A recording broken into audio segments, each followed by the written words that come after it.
We traveled to Iran in 2019, spending 2 weeks traveling the country. We were concerned about going. We expected drab, dreary automatons, afraid of the outside world and hating Americans in a hostile part of the world. We were completely wrong about every aspect of Iran that we had preconceptions about. Instead of being a frightening and frightened society, Iran is now perhaps our favorite country among our list of 89 countries so far. When we first arrived at the airport, we exchanged 100 US dollars into 4.2 million rials. The currency had devalued 40% in the prior year alone due to American actions. We started our tour in Tehran, the capital of Iran.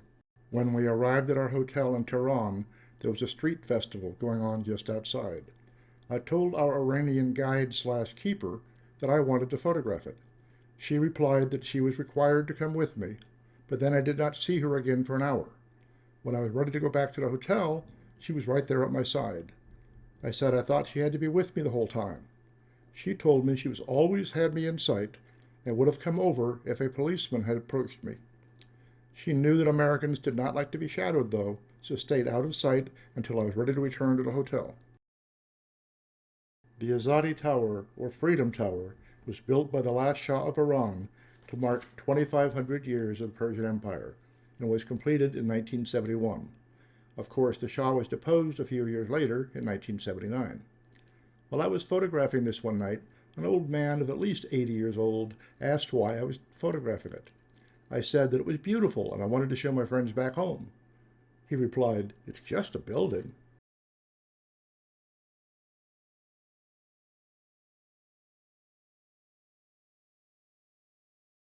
After only a couple days in Tehran, we started exploring the rest of the country, moving to Kerman next.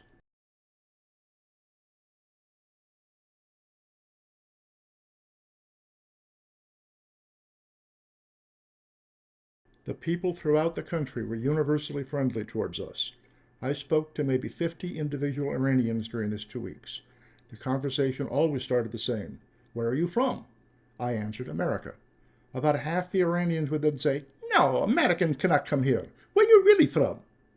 After a short exchange where I assured them I am American and flew to Tehran direct from New York, all conversations converged.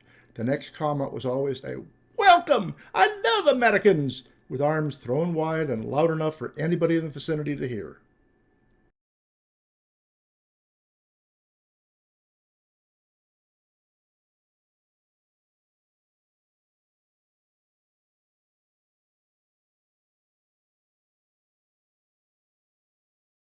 This is the Sheikh Bahi Hammam, or bathhouse, built in the 16th century.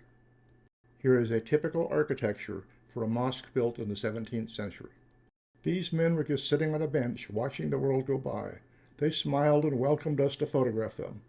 This is the Friday Mosque in the background, built in the 14th century. Rayon Fort is believed to be more than 1,000 years old. It has been continuously inhabited until the 1870s. We spent one afternoon in the Lut Desert capturing the rock formations known as kalutes. Here is Mehmet, our Turkish photo guide who organized this trip. Our next city was Shiraz. We first visited the ancient tombs of Persian kings known as Nashki Rustam. The Nasir al-Mulk Mosque, also known as the Pink Mosque, has light shining through its stained glass windows at the right time of the afternoon. We visited many mosques throughout Iran, several of which have reflecting pools in their courtyard. The Vakila Mosque, built in 1773, has a grand hall with 48 decorative columns, but a photo of their empty room lacked impact. Our Iranian guide was wearing red, so we asked her to walk back and forth a few times. One Iranian man struck up a conversation with me. After a few minutes, he said, "My cousin has a rug shop around the corner." I sighed and figured he was just trying to sell me something, and I replied, "Sorry, I don't want to buy a rug." He laughed and said, "I don't want to sell you a rug. I want to sell you 2 rugs." He then dropped it when he went on talking about other things.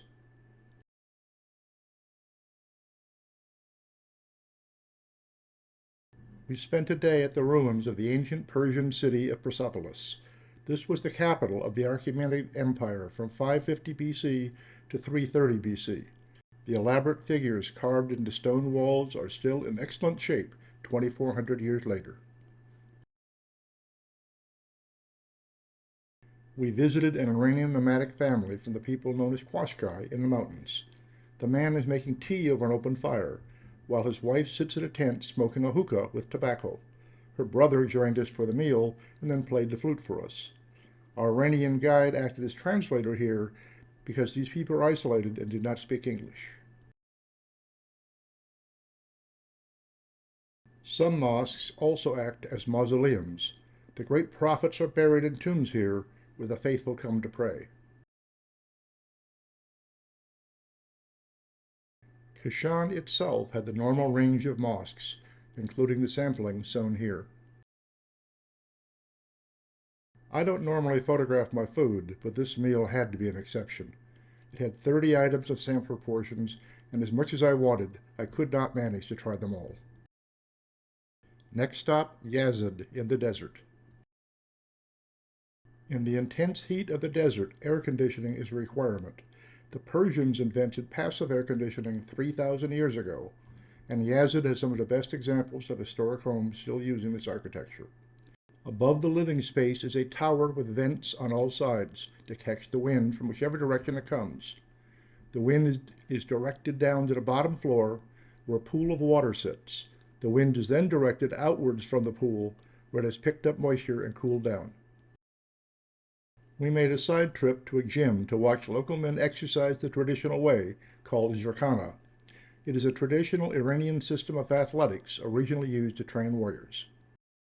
Amir Chakmak Mosque and its reflection in the pool at twilight. The mosque, built in the 15th century, is one of the most significant historic buildings in Iran.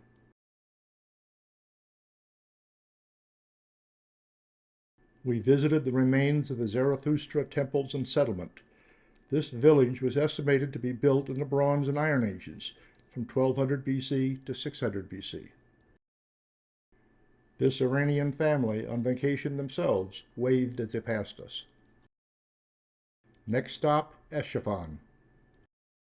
Our first stop was an interesting clay tower, 6 stories high and 60 feet across.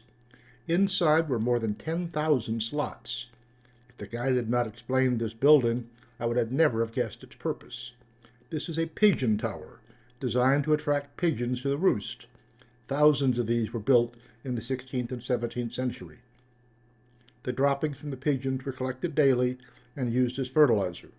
With the creation of artificial fertilizer in the 20th century, all but a few of these towers have fallen into disrepair. Many people here still weave their own fabric, known as abba, in the traditional way.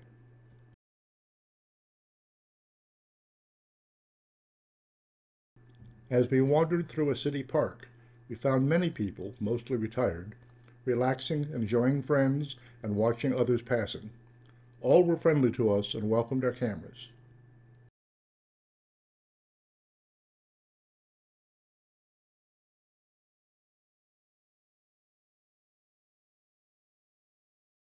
As dusk approached, we visited the Sisapol Bridge for blue hour and evening shots. This bridge has 33 spans and was built in the 17th century to act as both a bridge and a dam. We finished that evening and our visit to Esfahan by visiting the Nashahachvan Square, or Imam Square, for some night shots. Sometimes our goofs turn out interesting. This was a long exposure of the Imam Square when somebody accidentally kicked the tripod. I rather liked the result, even if not planned. The last city we visited was Kashan. Our first visit in Kashan was to the small hillside village of Abara.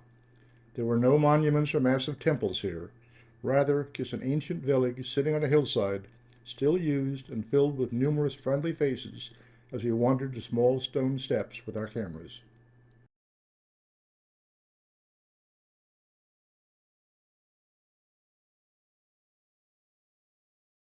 Kashan had the normal range of mosques, including the sampling shown here.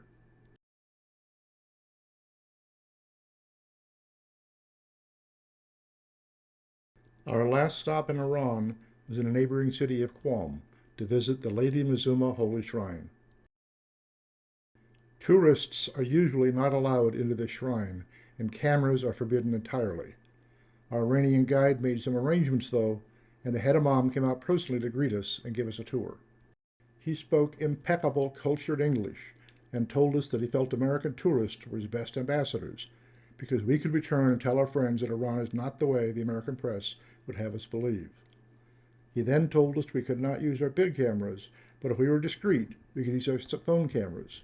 He stated that even the Iranian faithful were not allowed to use cameras here, and he didn't want them upset to see us do so.